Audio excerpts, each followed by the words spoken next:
I lived for a while, briefly, years ago, as an Orthodox Jew, and tried to, and the rules about sex. And again, I don't mean this any disrespect to people who find fulfillment in this, but about, that, as you may know, a woman's menstrual blood is it considered to be incredibly polluting.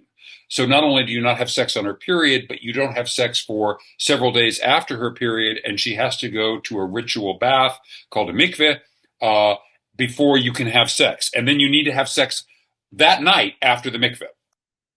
Uh, and it's some people think it's very beautiful. It adds a certain rhythm, whatever.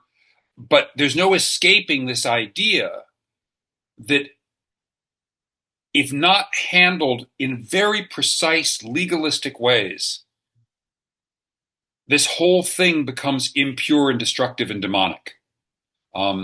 And so that only in the vessel and container of heterosexual monogamous marriage with the lights off in the missionary position after the mikveh, all of these rules designed to protect something, because the idea is that if you don't do those things, pollution and sin and darkness and the demonic and dirt get in.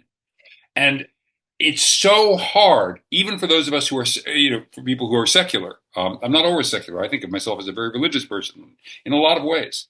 In fact, later this morning, I'm going to church. But it's so hard to get out of that framework of dirty and clean. Yeah. And this I want us to be clean, and that's why people get so worked up about pornography and so worked up about masturbation and so worked up about fantasy, much less actual physical or emotional attachments outside of monogamy.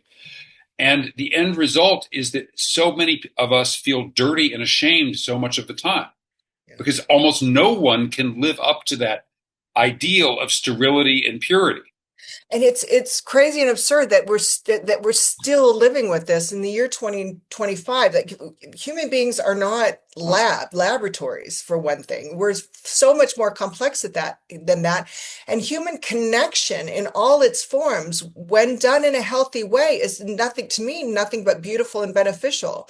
I mean, you can have a one night stand that is truly intimate. How is Of that course. dirty, right? I mean, it's I don't know where all these, I'm not a history expert like you, but I don't know where all of these ideas started, but it was certainly a very long time ago, but they have taken root and they are not letting go.